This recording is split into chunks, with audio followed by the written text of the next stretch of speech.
Hello, this is Tip Top Gaming here today with another Throne of Eldraine MTG Arena Magic the Gathering video. In today's video, I'm going to be going over the top 10 most expensive cards in Throne of Eldraine. Now, while expense may not be the ultimate factor, generally how expensive a card is kind of shows how powerful it is. So this is also kind of a list for the top 10 most powerful cards. However, that's not exactly true because uncommons and commons are of course valued less.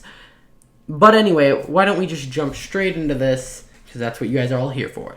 Number 10, Robber of the Rich. It's a 2-cost human archer rogue, reach and haste, and whenever it attacks, if the defending player has more cards in their hand than you, exile the top card of your library. During any turn you attack with a rogue, you may cast that card, and you may spend mana, though it's any mana color to cast it. Basically, if your opponent has card advantage with you, and you attack with this guy, you can steal the top card of your library and cast it. One of the issues with this is that, I could see this being good in mono red, as it's a 2/2 for 2 with haste, so that's already pretty good. And then, of course, in red, you might burn a couple spells early on, and then maybe this is a turn 2 trigger. And then, assuming that you played this turn 2, you already spent 2 mana, so you don't have mana to cast the spell. Then you have to hope by turn 3 they don't have something that can block and kill your Robber of the Rich, or you have to sacrifice your Robber of the Rich to cast a spell. As well, the exiled card is exiled face up, so your opponent does get to see it. So, I think this card is interesting. I don't know how practical it is. Next, we have Garruk, Cursed Huntsman. This one really surprised me. It's a $5.24 mythic. It's a 6-cost, 5 loyalty planeswalker, and it has a 0 ability. Create 2/2 black and green wolf creature tokens with, when this creature dies, put a loyalty counter on each group you control, so that's really powerful. Then we have a -3 of destroy target creature, then draw a card, which again is very powerful. And then you get an emblem with creatures you control have +3/+3 in trample. So, I mean, this is powerful, and I'm kind of surprised that it's this low. But as we've seen with cards in the past, like Kaya, who started off very low value, all it takes is one deck, and boom, this card will jump up in price. And this is the kind of card that might fit into one of those decks. Next, we have Rankle, Master of Pranks, and this kind of surprised me. This card is because whatever you do affects everyone. If you do a bad thing, it affects everyone. If you do a good thing, it affects everyone. So it's not that great. So again, this is a 4-cost 3/3 with Flying and Haste, Fairy Rogue, and whenever it deals combat damage to a player, you can either make everyone discard a card, everyone lose 1 life and draw a card, or each player sacrifice a creature. Or you can choose any number of those. So I could make you discard a card, then lose a life and draw a card, so on and so forth. But this does affect everyone. I think Garruk is a better card who will see more play, but I guess this sees some play in other places that I'm just not thinking about. Next, we have the Royal Saiyans. Again, these are another Planeswalker on the list. It's a 3-cost 5 loyalty, which is already very powerful. It's a Will Rowan legendary Planeswalker, where you can +1, draw a card and discard a card. +1, target creature gets +0 and gains first strike and trample until end of turn. And then a -8 of draw 4 cards. When you do, it deals damage equal to the number of cards in your hand to any target. I think this card is very powerful. I just don't think it has a home right now in Standard. This would definitely go in an Is It deck, or like a draw your second card each turn deck, but I just don't think it fits into anything in the meta, and that's why it's kind of valued so lowly. However, again, just like Garruk, one deck or one card could actually just skyrocket this card. Next, we have Marielaure of the Loch. It's a 3-cost legendary creature, Merfolk Wizard, 1/2, and this spell costs 1 less to cast for each artifact you control. And you might be saying, well, if it only costs 3, why is that so important? Well, this card I can see primarily being used in a commander deck, a colorless, or I guess blue artifact deck, as this reduces the cost of commander tax, so you can keep casting this. As well, when it enters the battlefield, put the top 4 cards of your library into your graveyard. That doesn't sound that great. It does, but it also doesn't.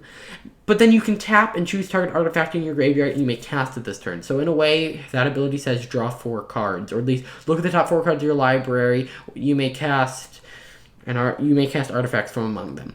This is very powerful with cards like Mindslaver, which you sacrifice to get to gain control of someone's turn, so that's very, very, very powerful.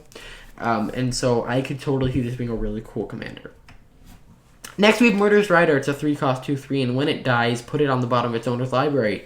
That's a balancing act because it is it also has another ability, Swift End, and this is why it's so powerful. It's a 3-cost instant, and it says destroy target creature or planeswalker, you lose 2 life.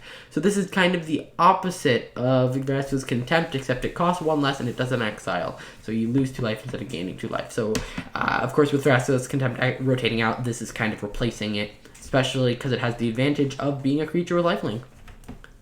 Next, we have Questing Beast. This is a very powerful card. I thought it would be worth more. It's a 4-cost 4/4 with Vigilance, Death Touch, and Haste. That's crazy. And it can't be blocked by creatures with power 2 or less. That's crazy. And combat damage that would be dealt by creatures you control can't be prevented.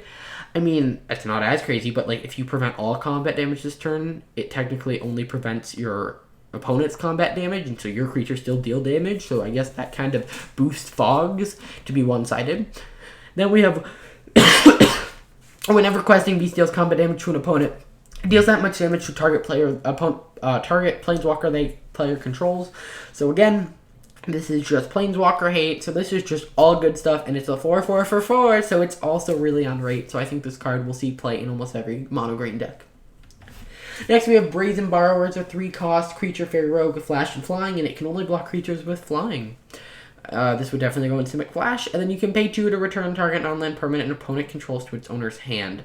I think the fact that this is a 3/1 flying and flash means you can do a lot here. This can kill planeswalkers really easily. It can bounce things. This is just very versatile and could see its way in a lot of decks, so I think that's why it commands such a high price tag. Now, this has a price tag of $11.23, and we're at number 3. So number 2 is Once Upon a Time. It's a 2-cost instant, and it has like a Leyline-esque effect, where if this is the first spell you cast this game, you get to cast for free. And it allows you to look at the top 5 cards of your library. You may reveal a creature or land card from among them, put in your hand, put the rest of them out of your library in a random order. Of course, this is just good, even if you don't get that free cast off on it. It costs 2, and it's instant, so you can do it at your opponent's end step. This card will see its way into a lot of decks. So yeah, I just think this is a good card. Now, I think it's kind of obvious what the number 1 card is. It's the one planeswalker we haven't talked about. Oko Thief of Crowns is a 3-cost 4 loyalty, $34.88 planeswalker. Wow. I'd love to get this guy in foil.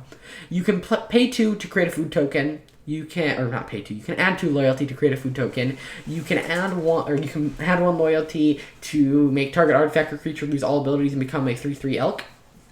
And then you can exchange control of target artifact or creature you control, and target creature an opponent controls with power 3 or less. And this costs 3, and it comes out with 4 loyalty, and it gains 2 loyalty every turn. Here's why this card is so crazy.